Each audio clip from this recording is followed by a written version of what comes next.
एक कबूतर एक कौवा का कहानी जरा गौर से सुनिए। का भोजन नहीं करना चाहिए, कौन सा अन्न नहीं खाना चाहिए, किस स्थान पर घर नहीं बनाना चाहिए। मित्रों, एक वृक्ष की डाल पर दो पक्षी बैठे हुए थे। उनमें एक कौवा था और एक कबूतर। दोनों के बीच अक्सर धर्म चर्चा होती रहती थी। कबूतर शाकाहारी पक्षी था और कौवा मांसाहारी। दोनों की बुद्धि में कहीं से कहीं तक समानता नहीं थी। वे अक्सर अपनी अपनी कहानियां सुनाकर तर्क दिया करते थे। एक दिन कबूतर ने कौवा से पूछा, मित्र, तुम जानते हो लोग तुमसे नफरत क्यों करते हैं? तुमसे घृणा क्यों करते हैं? क्योंकि तुम्हारा खान पान ठीक नहीं है। तुम गंदा भोजन करते हो, इसीलिए तुम्हारी वाणी भी कर्कश है। तुम्हारा रंग भी काला है और इसीलिए तुम्हें कोई इज्जत नहीं देता। कौवा बोला, नहीं मित्र, खाने से कोई फर्क नहीं पड़ता। संसार में सब कुछ खाने के लिए ही तो होता है। तब कबूतर कहता है, हे मित्र, इस संबंध में मैं तुम्हें एक कहानी सुनाता हूं। ध्यान देकर सुनना कि खान पान से मनुष्य किस तरह निंदा और नफरत का पात्र बन जाता है। तब कबूतर कौवा को एक कहानी सुनाता है। हे कौवा मित्र, प्राचीन समय की बात है। एक प्रसिद्ध नगरी कंचनपुरी में राजा कमल भोज राज करते थे। कमल भोज बड़े ही प्रसिद्ध राजा थे, बड़े धर्मात्मा नरेश थे। एक दिन राजा कमल भोज अपने सिंहासन पर विराजमान थे। राजा कमल भोज का दरबार लगा हुआ था। उसी समय राजा के दरबार में तीन पारखी विद्वान प्रवेश करते हैं और तीनों विद्वान राजा से आकर कहने लगे कि हे महाराज, हमें आपके दरबार में नौकरी चाहिए। राजा कहने लगे कि विद्वानों, आपका मेरे दरबार में स्वागत है, परंतु मुझे ये बताइए कि आप क्या कर सकते हैं। हम आपको अपने यहां नौकरी तो देंगे, आप किस तरीके का काम करेंगे? तो पहला विद्वान कहने लगा कि महाराज, मैं स्थानों की परख करने में माहिर हूं। मैं किसी भी स्थान के बारे में बता सकता हूं कि वो स्थान हमारे रहने के योग्य हैं या नहीं है। राजा कहने लगे, ठीक है, पहले हम आपके गुण की परीक्षा करेंगे। यदि आप अपने कार्य में खरे उतरते हो, उसके बाद हम आपको नौकरी पर रख लेंगे। राजा ने अपने मंत्री से कहा, मंत्री जी, तब तक इस विद्वान को हमारे अतिथि गृह में ठहरा दो। उचित समय आने पर हम इसे बुला लेंगे। मंत्री ने उसे अतिथि गृह में ठहरा दिया। तभी दूसरा विद्वान कहने लगा कि महाराज, मैं अन्न के बारे में बता सकता हूं कि कौन सा अन्न हमारे खाने योग्य है और कौन सा नहीं, कौन सा अन्न उत्तम क्वालिटी का है और कौन सा निम्न क्वालिटी का। राजा ने कहा, ठीक है, तुम भी बड़े काम के व्यक्ति हो, तुम्हारी भी हम उसी तरह परीक्षा करेंगे।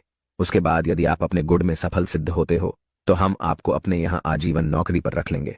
राजा ने उसे भी अपने अतिथि में ठहरा दिया। उसके बाद तीसरा विद्वान बोला, महाराज, मैं भोजन का पारखी हूं।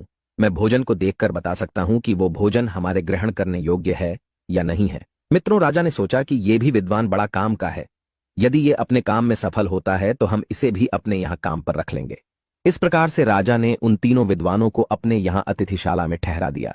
धीरे धीरे समय गुजरता चला गया और एक दिन की बात, राजा कमल भोज ने कहीं बाहर जाने का निश्चय किया। सोचा कुछ दिन के लिए हमें घूमना चाहिए। घूमने का विचार बनाया और चलने लगे तो राजा साहब ने जो स्थान पर रखने वाला व्यक्ति था उसे अपने साथ में ले लिया और वहां से जाने लगे। मित्रों, चलते चलते महाराज को किसी स्थान पर शाम का वक्त हो जाता है। महाराज ने मन में विचार किया, रात्रि में अब और आगे जाना उचित नहीं होगा, इसीलिए यहीं पर शिविर लगा लिया जाए और रात यहीं पर व्यतीत करते हैं। सवेरा होगा तो आगे का प्रस्थान करेंगे। तो मित्रों, वो व्यक्ति बोला, महाराज, जैसी आपकी इच्छा, आप जहां ठहरना चाहें, मैं भी आपके साथ वहीं रुक जाऊंगा। तब राजा ने देखा कि वहीं पास में ही एक बड़ा सुंदर गांव था। उस गांव से बाहर एक बहुत शानदार झोपड़ी बनी थी। प्राचीन समय में झोपड़ियां ही ज्यादा होती थीं। उस झोपड़ी के बाहर चार चारपाइयां बिछी थीं। राजा ने देखा कि वहां चारपाइयां तो चार बिछी हुई है, पर वहां किसी व्यक्ति का निवास स्थान मालूम नहीं पड़ रहा था। वहीं पास में ही एक भगवान शिव का बड़ा सा सुंदर सा मंदिर बना हुआ था। राजा ये देखकर आश्चर्य में पड़ गया कि ना तो मंदिर पर कोई पुजारी था और ना ही उन चारपाइयों पर बैठने वाला कोई व्यक्ति। फिर सोचा, चलो कोई बात नहीं, हमें क्या मतलब, इन बातों से हमें रात बितानी है। राजा ने अपने उस विद्वान से कहा कि विद्वान, आज हम इसी आश्रम पर रुकेंगे, क्योंकि गांव में अगर हम किसी के पास में रुकेंगे तो हो सकता है कि किसी के पास हमारे सोने की व्यवस्था हो या ना हो। हमें अपने ही दिमाग से निर्णय करके दूसरे की परिस्थिति को मापना चाहिए। मित्रों, ये हम सबको सीखने वाली बात है। अगर आप अपने किसी मित्र या जान पहचान वाले या रिश्तेदार के घर जाना चाहते हो तो एक बार उसके घर की स्थिति पर जरूर विचार कर लेना चाहिए। कई बार क्या होता है कि हम बिना विचार किए अपने साथ अपनी फौज पलटन को लेकर अपने किसी परिचित के घर पहुंच जाते हैं। उसके पास जो जैसा होता है उससे वो आपका स्वागत सत्कार तो करता है, पर कई बार उसे बड़ी शर्मिंदगी भी उठानी पड़ती है। इसीलिए कहीं जाने से पहले उसके घर की स्थिति को सोच समझकर ही जाना चाहिए। राजा की बात सुनकर वो व्यक्ति कहने लगा, ठीक है महाराज, जैसी आपकी इच्छा, हम यहाँ ठहर जाते हैं। श्रोताओं, राजा और विद्वान उस पवित्र आश्रम पर जो मंदिर था, उस मंदिर पर ठहर गए। राजा और वो पारखी विद्वान जब अपनी अपनी चारपाई पर लेट जाते हैं, जब रात कुछ गहराती है तो रात में महाराज कमल भोज को एक उद्विग्न करने वाला सपना आता है। सपने में उन्होंने देखा कि राजा कमल भोज अपनी ही माता की हत्या कर रहे हैं। ऐसा भयानक सपना देखकर राजा की नींद टूट जाती है। राजा कमल भोज चारपाई पर उठकर बैठ जाते हैं। उनके चेहरे पर पसीना था। वे बड़े घबराए हुए थे और घबराए हुए स्वर में वे अपने उसी विद्वान को जगाते हैं और उससे कहते हैं, हे विद्वान, हमें इसी समय रात्रि में घर चलना चाहिए। हो सकता है राजमाता पर कोई बड़ा संकट हो। तो वो पारखी व्यक्ति कहने लगा, महाराज शांत हो जाइए। कहने लगा, महाराज, हमें घर चलने की कोई आवश्यकता नहीं है, क्योंकि जो आप सोच रहे हैं नरेश, वो मैं पहले ही जानता हूं। कहने लगा, आप जानते हैं? आप क्या जानते हैं? वो पारखी विद्वान बोला, राजन, आपने जो कुछ उद्विग्न होने वाला स्वप्न देखा है वो इस स्थान का प्रभाव है। आपकी माता पर कोई संकट नहीं है। देखने में तो यहां भगवान शिव का मंदिर है, परंतु हे महाराज, इस मंदिर परिसर में रहने वाले पुजारी ने अपनी माता की हत्या कर दी थी, इसलिए आपको उद्विग्न करने वाला ऐसा सपना दिखाई दिया। ये सुनकर राजा को बड़ा आश्चर्य हुआ। राजा कहने लगा, स्थान का प्रभाव ये कैसे हो सकता है? तब राजा उस पारखी विद्वान की बात का परीक्षण करने के लिए सुबह होते ही प्रातःकाल उस गांव के व्यक्तियों को बुलाता है जो नजदीक में गांव था। उनसे महाराज कमल भोज कहने लगे कि हे गांव के लोगों, ये इतना पवित्र पावन स्थान है, परंतु यहां हमें कोई भी पुजारी, पंडित या कोई आचार्य दिखाई नहीं देता है।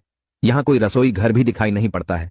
जब भगवान शंकर का मंदिर बना हुआ है तो यहां किसी न किसी पुजारी को रहना चाहिए। राजा के पूछने पर गांव के लोगों ने बताया, महाराज, इस मंदिर पर पहले एक पुजारी रहता था। एक दिन पुजारी ने किसी बात पर क्रोध के आवेश में अपनी माता की निर्मम तरह से हत्या कर दी थी। उसी पाप दोष के कारण राजन ये स्थान अपवित्र हो गया है। हम इस स्थान के दर्शन करने भी नहीं आते हैं। राजा ने जब ये बात सुनी तो अपने साथ आए स्थान की परख करने वाले विद्वान को राजा ने बहुत शाबाशी थी। राजा साहब कहने लगे, भाई स्थान पर रखने वाले विद्वान, तुम वाकई में बहुत योग्य हो। अब मैं तुम्हें अपने यहां नौकरी पर रखता हूं। राजा साहब वहीं से उस विद्वान को साथ लेकर अपनी राजधानी को लौट आते हैं। राजा ने घर आकर देखा तो उनकी माता राजमहलों में कुशल पूर्वक थी। मां को देखकर राजा बहुत संतुष्ट हुआ और फिर जाकर अपने राज्य के सिंहासन पर विराजमान होता है। फिर उस स्थान पर रखने वाले विद्वान को बुलाया और भरे दरबार में उसके बारे में राजा साहब कहने लगे कि हे दरबारियों, यहां से जाने के बाद हम किसी स्थान पर ठहरे हुए थे और उस स्थान के बारे में इस विद्वान ने यह बताया कि इस स्थान पर कुछ समय पहले हत्या हुई थी। यह स्थान रहने के योग्य नहीं है, अपवित्र स्थान है, जबकि देखने में भगवान शंकर का वहां मंदिर बना हुआ था। राजा ने अपने सभासदों से यह बात कही थी कि मैंने जब उसकी जांच की और पड़ोस के ग्रामीणों को बुलवाया तो उन्होंने बताया कि महाराज, इस मंदिर में रहने वाला पुजारी ऐसा क्रूर व्यक्ति था कि उसने अपनी माता की निर्मम हत्या कर दी थी। इसकी बात बिल्कुल सत्य निकली। तब राजा ने उसी विद्वान से पूछा, विद्वान, आपको यह कैसे पता चला कि वो स्थान रहने के योग्य नहीं था? तो विद्वान राजा के दरबार में कहने लगा, महाराज, कि हम जिस स्थान पर रहते हैं उसका प्रभाव